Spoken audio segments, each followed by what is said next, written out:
கோவை காந்திபுரம் பகுதியில் உள்ள பாரதிய ஜனதா கட்சி தலைமை அலுவலகத்தில் பாஜக மாநில தலைவர் முருகன் தலைமையில் கட்சி நிர்வாகிகளுடன் ஆலோசனைக் கூட்டம் நடைபெற்றது. கோவை காந்திபுரம் பகுதியில் உள்ள பாஜக அலுவலகத்தில் வருகின்ற 2021 சட்டமன்ற தேர்தலுக்கான களப்பணி குறித்த ஆலோசனைக் கூட்டம் நடைபெற்றது. இந்த கூட்டத்தில் கலந்து கொண்ட பாரதிய ஜனதா கட்சியின் மாநில தலைவர் முருகன் கட்சி நிர்வாகிகளுடன் கலந்துரையாடல் நடத்தினார்.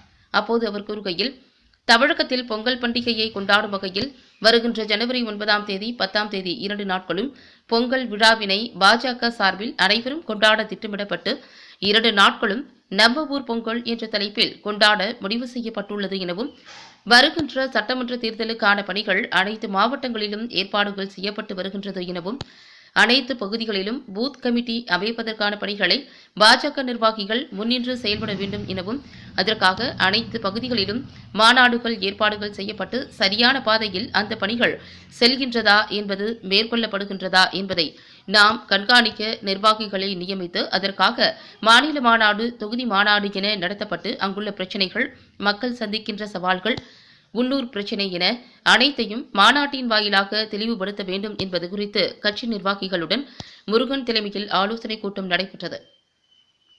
இதனைத் தொடர்ந்து செய்தியாளர்கள் பாஜக மாநில தலைவர் முருகனிடம் ரஜினி அரசியலுக்கு வரவில்லை என்ற நிலைப்பாடு குறித்து கேள்வி எழுப்பியதற்கு தமிழக பாஜக மாநில தலைவர் முருகன் கருத்து சொல்ல மறுத்து பதில் அளிக்காமல் சிரித்தபடியே சென்றுவிட்டார் என்பது குறிப்பிடத்தக்கது.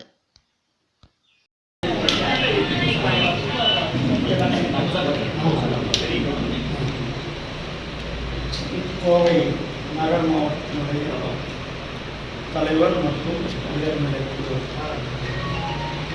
சகோதரர்களும், கோவை வடக்கு மாவட்ட தலைவர் மற்றும் உயர்நிலை சகோதரர்கள், மாநில பொதுச் செயலாளர் சகோதரர் GKS, கோட்டா அமைப்பு செயலாளர் சகோதரர் சதீஷ்,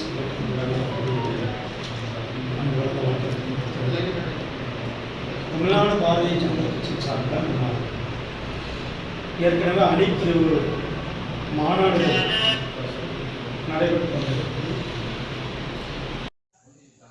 தொடர்ந்து உடனுக்குடன் அப்டேட்டுகளை தெரிந்து கொள்ள நமது கொளத்தூர் நண்பன் சேனலை சப்ஸ்கிரைப் செய்து சோசியல் மீடியாக்களையும் ஃபாலோ பண்ணுங்க.